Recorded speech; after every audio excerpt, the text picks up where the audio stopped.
عمل نہیں کرتا جو اسپیکر نے یہ درخواست کی ہے، بتایا ہے، اس کا حوالہ دیا ہے، تو ایک طرح سے پارلیمان کی توہین ہے۔ اچھا پھر اب یہاں پہ میچ پڑے گا کہ جو زیادہ بڑی توہین کس کی ہے، تو پارلیمان تو سپریم ہے، تو پھر پارلیمان پر تو الیکشن کمیشن باؤنڈ ہے۔ اچھا کچھ خبریں آئیں بیچ میں اس کے بعد کہ الیکشن کمیشن نے اسی تناظر میں سپریم کورٹ سے رجوع کرنے کا فیصلہ کیا ہے، متفرق درخواست۔ اچھا جیسے یہ خبر آئی، ہم کچھ دوست بیٹھے تھے تو جرنلسٹ، تو ہمارے ذہن میں فوراً ایک بات آئی کہ الیکشن کمیشن غلطی کرے گا، یہ پھر اپنی جو وہ داڑھی ہے وہ عدالت کے ساتھ ہاتھ میں دے دے گا کہ پھر وہ جو فیصلہ کریں۔ بھائی آپ کے پاس آپشن دونوں آ گئے ہیں، آپ ان کے سامنے جو آپ کو آئین اور قانون کے مطابق لگتا ہے آپ اس پہ عمل کر دیں، بات ختم کریں۔ اگر آپ کو لگتا ہے کہ سپریم کورٹ ٹھیک کہہ رہی ہے تو ان کے مطابق مخصوص نشستیں الاٹ کر دیں۔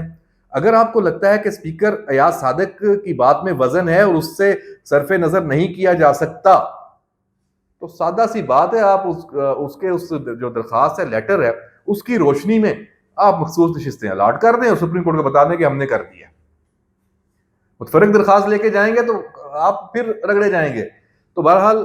تردید آئی ہے الیکشن کمیشن کی کہ اس نے ایسا کچھ نہیں فیصلہ کیا اور یہ بھی ایسی کوئی اطلاعات نہیں ہیں، خبریں نہیں ہیں۔ تو ویورز، یہ جو ایک پہلو اور منظر ہے، نامہ ہے مخصوص نشستوں کے معاملے کا، یہ جڑا ہوا ہے آئینی ترمیم سے۔ اگر الیکشن کمیشن، اور لگ ایسے ہی رہا ہے، ذرائع بھی یہی بتاتے ہیں اور حالات و واقعات بھی،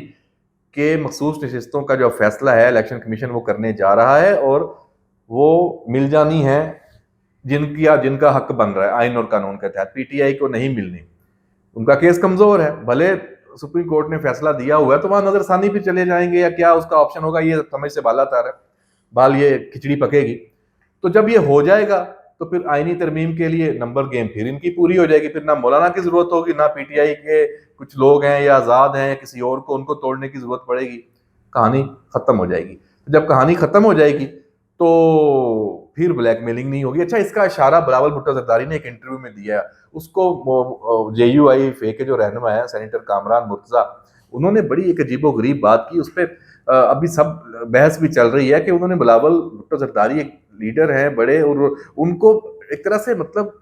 نیچا دکھانے کی کوشش کی ہے کہ اس طرح کی ملاقاتوں میں جو ہوتی ہیں کہ انہوں نے مولانا کے سامنے کہا کہ ہم تو مجبور ہیں یہ ترمیم کرانے کے لیے، حالانکہ اب خود ہی وہ کہہ رہے ہیں مجھے تاثر ملا۔ بھی تاثر ملنے کی کیا بات ہوتی ہے، یا ہے یا نہیں ہے، اگر کہا ہے تو کہا ہے۔ اب اس کا مطلب یہ ہے کہ آپ اپنی بات سے پھر رہے ہیں، لیکن آپ ایک بڑے لیڈر ہے، وہ اس کو آپ نے تنقید کا نشانہ وہ بن گیا، اب ساری طرف بحث شروع ہو گئی۔ تو بلاول نے ایک آج پروگرام میں یہ بات کی ہے اور اس میں بڑا کیٹیگوریکلی اشارہ دیا ہے کہ اگر مولانا کے ووٹوں کی ہمیں ضرورت نہ پڑی تو پھر جو مولانا ترامیم چاہتے ہیں ان کی بھی کوئی وقت نہیں ہے، پھر جب ہم نے ان کے ووٹ نہیں لینے تو پھر ہم ان کی کیوں مانیں۔ تو جناب اس کا مطلب یہ ہوا کہ لیڈنگ جو اس وقت رول ہے وہ بلاول کے پاس ہے آئینی ترمیم کے حوالے سے، اور وہ اس رول کو ادا کرنے کے لیے پرعزم ہے، اور اطلاعات یہی ہیں کہ سپٹمبر کا جو یہ آخری ہفتہ ہے یا اکتوبر کا پہلا، تو ایک اور جوڑ پڑے گا پارلیمان میں اور یہ آئینی ترمیم کے اوپر، اور اب شاید یہ کام ہو جائے۔ اچھا ویورز، اب جو ایک خیبر پختونخوا میں پی ٹی آئی کی نئی حکمت عملی ہے اس پہ ہم بات کر لیں۔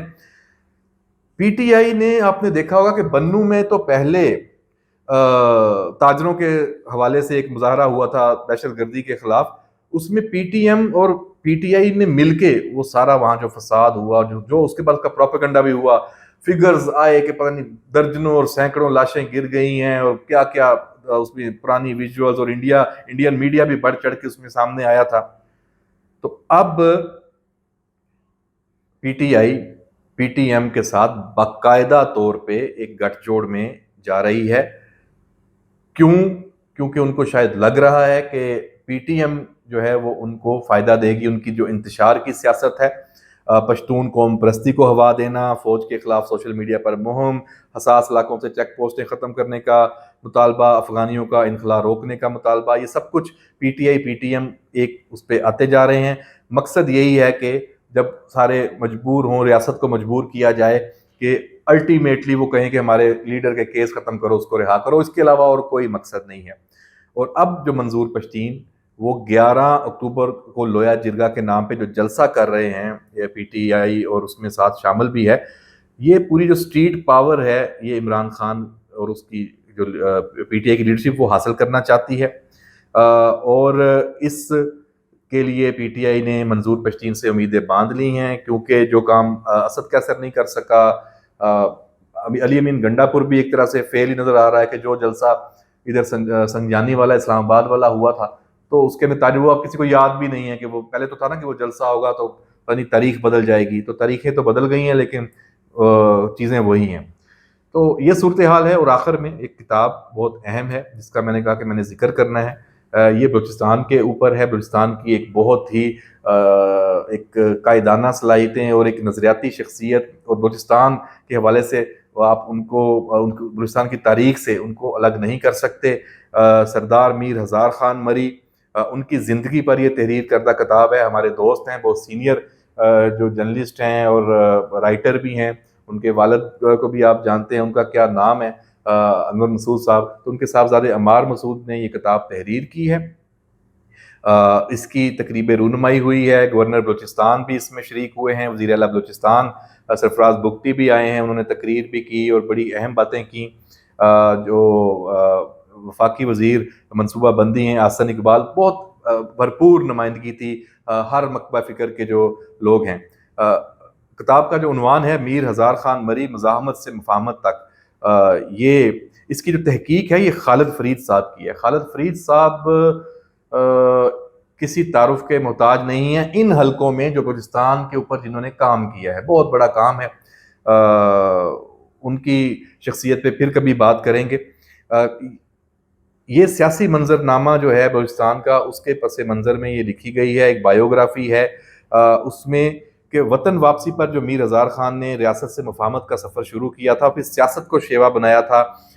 پھر تمام سیاسی قیادت سے رابطے کیے، بلوچستان کی ترقی کے لیے پھر بہت کام کیے، اور یہ میر ہزار خان جو پہلے ریاست کو نہیں مانتے تھے، آئین کو تسلیم نہیں کرتے تھے، اب ان کے جو پوتے ہیں وہ فوج میں اعلیٰ عہدوں پہ ہیں، اعلیٰ افسر ہیں، اور اب جو اس سے جو ایک میسج جاتا ہے وہ یہی ہے کہ آپ بندوق چھوڑیں، بندوق نے آپ کو کچھ نہیں دیا، ریاست آپ کی ہے، ملک آپ کا ہے، بلوچستان آپ کا ہے، آپ نے فیصلے کرنے ہیں، غلط ہاتھوں میں نہ کھیلیں۔ یہی راستہ ہے جو صوبے کے عوام کو، پاکستان کو آگے لے کر جائے گا، اور اس جو بلوچستان کے عوام ہیں، لوگ ہیں، ان کو بلوچستان کے دوستوں اور دشمنوں میں فرق کرنا ہوگا، اور کوئی اس میں شک نہیں ہے کسی کو کہ بلوچستان پاکستان کا ایک اسٹریٹجک صوبہ ہے، اور یہاں جتنی پاکستان دشمن، پاکستان کے امن کی دشمن، پاکستان کے سیاسی استحکام کی دشمن، پاکستان کے معاشی استحکام کی دشمن قوتیں ہیں، وہ ناکام ہوتی آئی ہیں اور ناکام ہوں گی انشاءاللہ۔ اسی پیغام کے ساتھ آج کا ویلاگ ہم یہاں ختم کرتے ہیں، اجازت دیجیے، اللہ حافظ۔